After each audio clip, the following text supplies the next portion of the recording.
So hello friends, invisible wings में आपका स्वागत है। मैं हूं आपका होस्ट अतुल गुप्ता। आज डेट है 1 नवंबर 2025 और मैं हूं अभी असम की कैपिटल गुवाहाटी में। अपने इस पूरे आसाम ट्रिप की हम शुरुआत जो है वो गुवाहाटी से कर रहे हैं और अभी मैं जो रुका हुआ हूँ वो एक हॉस्टल है जिसका नाम और नंबर मैं यहाँ पे मेंशन कर दूँगा और उसका मैं पे कर रहा हूँ 450 रुपीज़ पर डे के हिसाब से। तो अगर आप आना चाहें तो आप रुक सकते हैं। और ये अभी मैं हॉस्टल की टेरेस छत पे हूँ और ये जो पीछे आप देख रहे हैं ये है यहाँ का ज़ू, गुवाहाटी ज़ू। तो ये वॉल जस्ट लगा हुआ है ज़ू से और यहाँ पे अगर आते हैं तो आपको डिफरेंट जितने भी जानवर्स हैं उनका जो है वो साउंड सुनाई देगा और दिखाई भी दे जाते हैं। अभी मैं आपको दिखा भी देता हूँ कुछ, अगर कोई दिखता है तो। ये जो हॉस्टल है जहाँ मैं रुका हूँ ये उसकी बाउंड्री वॉल है और ये जो है ये गुवाहाटी का ज़ू आप देख सकते हैं। और यहाँ से देखिए, ये अभी आपको शायद दिखाई दे रहा होगा, ये देखिए ये ऑस्ट्रिच है, ये अभी भागता हुआ जा रहा है। तो एनिमल्स का साउंड यहाँ पे काफ़ी सुनाई देता है। सो ये जो है ये एंट्री है और यहाँ से आप चलेंगे तो ये थोड़ा ऐसा पार्किंग एरिया बना रखा है। उसके बाद में ये हॉस्टल का नाम मैं आपको दिखा देता हूँ अगर आपको बुक करना हो तो। HOSTELLO हॉस्टेलो बैकपैकर्स डालेंगे। बाकी अंदर यहाँ पे सब रूम वगैरह है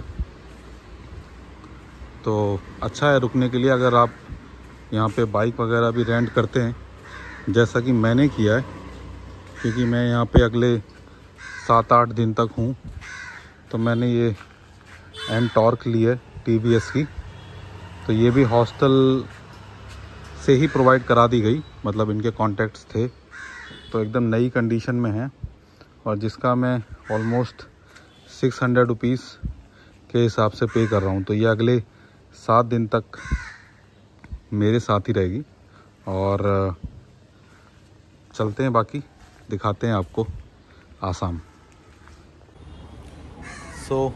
अभी टाइम आ गया है यहाँ से चल के गुवाहाटी का फर्स्ट स्टॉप जो है वो विज़िट करने का, जिसका नाम है माँ कामाख्या टेम्पल। और चलते हैं।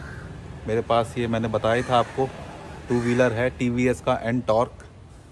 तो ये मैंने रेंट पे लिया है। नाम नंबर मैं यहाँ मेंशन कर दूँगा, जो आप भी अपना ले सकते हैं। और चलते हैं।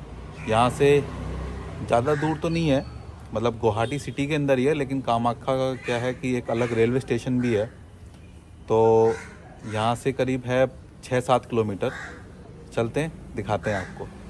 तो मेरे पीछे आप ये देख रहे हैं ये है माँ कामाख्या का टेम्पल और यहाँ पे मैं आ गया था। तो बाहर से लाइन लगती है, करीब 4 से 5 घंटे लगेंगे तो आप जो है दर्शन कर सकते हैं। ये अगर आप मेरे पीछे देख रहे हो, ये जो जाली टाइप है ना, ये सब लाइन में लगे हुए हैं लोग, तो लाइन लग के दर्शन होते हैं। और ऐसा नहीं है, मतलब बैठने का भी बना हुआ है। अगर आप लाइन में लगे हुए हैं तो बेंचेस वगैरह भी हैं, तो आराम से बैठ के आप दर्शन कर सकते हैं।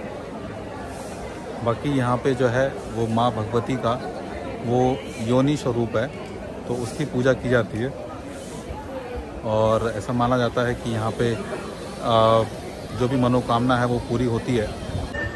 तो आप लोगों को दिखा देता हूँ मंदिर कुछ कैसा दिखता है। ये है पूरा मंदिर का प्रांगण। और मेरे लिए जो सबसे शॉकिंग था आज, वो जैसे ही मैं आया यहाँ पे, तो यहाँ पे एक मतलब भैंसा था जिसकी मेरी आंखों के सामने ऐसा काट के और बलि दे दी। तो मैंने तो ऐसा मतलब लाइफ में पहली बार देखा। बाकी यहाँ पे आपको ये क्या बोलते हैं, बकरे वगैरह काफ़ी दिख जाएंगे। इनकी बलि भी चलती रहती है, तो अगर आप चाहें तो उनकी बलि भी करवा सकते हैं, और चाहें तो आप उनको ऐसा फ्री भी मतलब छोड़ सकते हैं। तो ये कुछ ऐसी मान्यता है यहाँ पे। बाकी जो मेन दर्शन है वो अंदर होते हैं। तो आप ये देख रहे हो ना, ये लोग बैठे हुए हैं लाइन में। तो ये पूरा ऐसा लाइन जाके और फिर आगे से जाके ऐसा दर्शन होता है। तो इस पूरे प्रोसेस में करीब 5-6 घंटे का टाइम लगता है। यहाँ पे आप ये देख रहे हैं, ये बकरे, ये कबूतर, और थोड़ा ध्यान से देखिएगा, यहाँ पे ना खूब सारे ये बकरे पड़े हैं। तो लगातार बलि दी जा रही है बकरों की, और ज़रूरी नहीं है कि जानवरों की बलि दी जाए। आप किसी फल को या कुछ भी आप कटवा सकते हैं। कोई गन्ना भी कटवा सकते हैं, कोई फल भी कटवा सकते हैं। तो मेरे हिसाब से तो फल और ये सब ज़्यादा बेटर रहेगा। लेकिन लोग अभी मेरे आंखों के सामने मैंने पहली बार एक भैंस को कटते हुए देखा। मतलब एक बड़ा सा इनके पास है। अभी मेरे आंखों के सामने ये चौथा बकरा, 5वां बकरा आया है, लगातार कट रहे हैं। मतलब ये तो बहुत ही, मतलब मेरे लिए तो थोड़ा सा अनएक्सपेक्टेड चीज़ें थी। मैंने कभी ऐसा सोचा नहीं था कि इस तरीके की भी चीज़ें होती हैं, बट अभी देख रहा हूँ तो थोड़ा समझ में आ रहा है। ये जगह है, ये जो मैं दिखा रहा हूँ ना आपको, ये यहाँ पे ये लगातार बलि चल रही है। तो भैया से जो है बहुत सारी जानकारी मिली है मुझे यहाँ के बारे में, जो मुझे लगता है कि मैं खुद से तो खैर नहीं कन्वे कर पाता आप लोगों को। क्या नाम है आपका? चंद्र प्रकाश जी। तो आप लाइन में लगिए, रजिस्ट्रेशन लीजिएगा, और उसके बाद जो लाइन देख रहे हैं ना आप इधर से, उसी लाइन में आप सीधे चले आएंगे इधर से। अच्छा। दूसरा तरीका है कि आप 501 रुपये का या तो ऑनलाइन रसीद कटा के आइएगा, जिसको वीआईपी दर्शन बोलते हैं। यहाँ के दर्शन में कोई खास फर्क नहीं है, आप उसी एक ही दर्शन करेंगे। लेकिन क्या फर्क है सर? टाइम, सिर्फ टाइम। और टाइम कितना? सिर्फ 1 से 1.5 घंटे का टाइम आपका डिफर हो जाएगा। जो रजिस्ट्रेशन का टाइम है वो बच जाएगा, बाकी कोई फर्क नहीं है। फिर आप इस लाइन से आएंगे, इधर से अंदर जाकर अंदर दर्शन करेंगे। लेकिन यहाँ मेन प्रॉब्लम क्या है, जो बंदे हैं ना, कुछ बंदे लूट लेते हैं आपको। अच्छा। मुख्य दर्शन कराने से बात कर रहे हैं। अच्छा। और यहाँ पे जो है दर्शन जो है, जो नीचे एक मुख्य दर्शन कहते हैं, मुख्य दर्शन से भी नीचे जरा सा 3-4 सीढ़ी उतर के नीचे एक मेन दर्शन है वो है। यहाँ पे भगवती की योनि रूप में पूजा करें। हाँ, योनि रूप में पूजा करें। और ऐसा माना जाता है कि जैसे संसार पूरा इस योनि से ही पैदा होता है। पूरा संसार, चाहे कोई पशु पक्षी जानवर इंसान कोई भी हो संसार, तो यानी कि स्वयं भगवान ही क्यों ना हो, वो भी तो शायद योनि से रूप से हो। अगर वो मनुष्य रूप से हर कोई संसार ही पैदा हो रहा है, तो यानी कि हमें जिस संसार में जो महात्मा साधु जिस ब्रह्म की तलाश में रहते हैं, और शायद मेरा अपना मानना है कि ब्रह्म जो है उस पॉइंट में ही ब्रह्म है, जहाँ से एक इंसान की और संसार की उत्पत्ति है। अच्छा, 100 बकरों की कम से कम बलि कबूतर की दी जाती है, बतख की दी जाती है, कद्दू की दी जाती है, गन्ने की दी जाती है। डिफरेंट टाइप्स ऑफ बलि। अच्छा, बलि का भी 2 प्रोसेस है। अगर आप चाहते हो कि हम कटवाएं नहीं, तो आप यहाँ आके पूजा कराते हो और ऐसे छोड़ दो। ठीक है। कबूतर को आप कटवाना नहीं चाहते, तो आप यहाँ से दोगे, पूजा कराओगे, छोड़। आपकी जो मन्नत है वो श्रद्धा आपको ऊपर करता है कि हम कटवाना चाहते हैं, छोड़ना चाहते हैं। कद्दू की बलि देते हैं, गन्ने की बलि देते हैं, तो हम कद्दू गन्ने और उसको तो हम उसमें कंसीडर कर ही सकते हैं। बहुत वैसे तो हम लोग खाते हैं, उसे तो हम लोग घर में भी चाकू से काटते हैं, तो तंत्र खत्म भी हो जाता है और यहीं से स्टार्ट। अगर दुनिया में किसी व्यक्ति को अगर किसी ने कुछ किया हुआ है, जैसे उसको ऐसा फील हो रहा है कि मैं बहुत परेशान हूँ, बहुत कुछ नहीं, तो आप यहाँ कुछ नहीं, बस आओ, सिर्फ अपना माथा टेको, बस सब कुछ खत्म, आप बिल्कुल फ्री हो जाएंगे।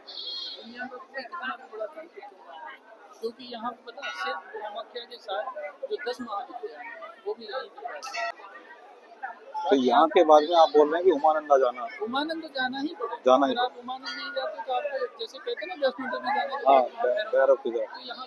अच्छा, देखो इसका एक जहाँ हाँ होती है जो शक्ति होती है उसके साथ कोई ना कोई उसका पहरेदार है। बिल्कुल। तो पहरेदार यहाँ पे अगर जैसे आजकल हम लोग या संत महात्मा सब लोग ना ब्रह्म की तलाश में है, मतलब तो ऐसा यहाँ पे है कि भाई जिस चीज़ से जहाँ से सब चीज़ निकला है वो पॉइंट है ये।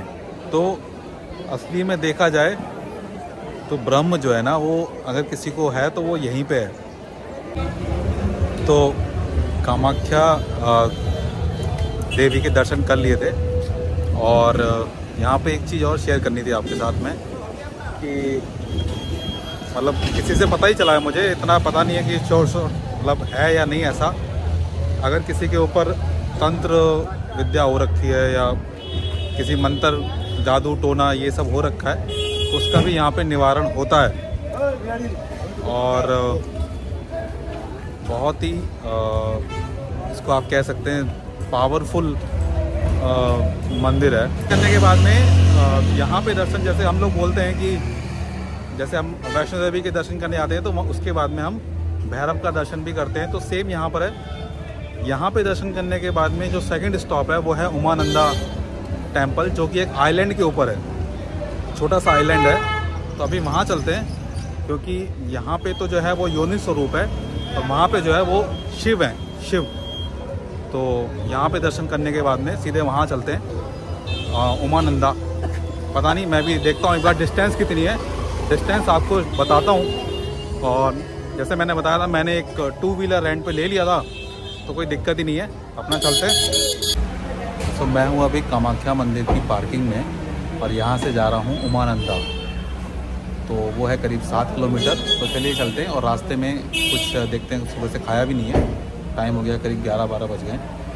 तो कुछ खाते भी हैं, दिखाता भी हूँ आपको कुछ आसामीज़ फूड कैसा होता है और ख़ुद भी एक्सपीरियंस करता हूँ। चलिए चलते हैं। यहाँ पे ये बाइक की और कार की दोनों की पार्किंग है और अच्छा है, आराम से पार्क करके और आप आराम से दर्शन कर सकते हैं पीछे से। तो एक आसामीज़ वेज थाली में इतनी चीज़ें होती हैं, राइस है और बाकी ये सब सब्जी वगैरह है। वो ब्रह्मपुत्र रिवर है ये पूरा, तो क्रूज़ भी चलता है। क्रूज़ का प्राइसेस तो मेरे को नहीं पता है, मैं आपको ज़रूर शेयर करूँगा। तो उधर से कहीं से बोट आई है, छोटा सा आइलैंड उमानंदा। तो चलते हैं। ये बोट थी जिसमें आए थे, नीचे बैठने की जगह। अगर किसी की हाइट ज़्यादा है तो ऊपर ही आ जाइए बैठ के, वरना सिर फूट जाएगा क्योंकि हाइट बहुत कम है इसमें।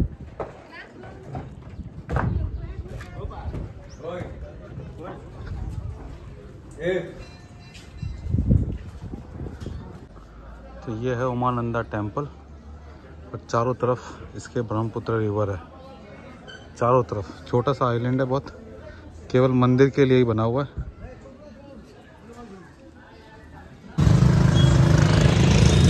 तो गुवाहाटी में ये प्लेस था सिंपली साउथ करके, और इसका खाना मुझे काफ़ी अच्छा लगा। साउथ इंडियन खाना ही है। आप सोचेंगे कि आसाम में जाके भी साउथ इंडियन खा रहा है, लेकिन काफ़ी अच्छा था, रीज़नेबल प्राइस है, तो टोटली रिकमेंडेबल। बाकी आसामीज़ खाना भी जब ट्राई करूँगा तो ज़रूर बताऊँगा आपको। तो आज का दिन जो है, पहला दिन, हमने विज़िट किया माँ कामाख्या टेम्पल, उसके बाद में उमानंदा, और बस हमारा दिन क्लोज़ हो गया क्योंकि यहाँ पे अभी मैं आपको टाइम दिखा रहा हूँ और रात हो गई है। दिन है आज 1 नवंबर 2025। अभी दिखाता हूँ टाइम आपको, ये देखिए दिख रहा है 17:10, 5:10 हो रहा है और अंधेरा हो गया है। ये देखिए रात हो गई है 5:10 पे। तो अगर आप आते हैं आसाम तो अपना दिन जो है ना वो जल्दी स्टार्ट करिए, मतलब सुबह 4 बजे 5 बजे स्टार्ट कर दीजिए तो ज़्यादा अच्छा रहेगा। तो चलिए आज के दिन को यहीं क्लोज़ करते हैं और कल मिलते हैं एक और नई डेस्टिनेशन में आसाम की।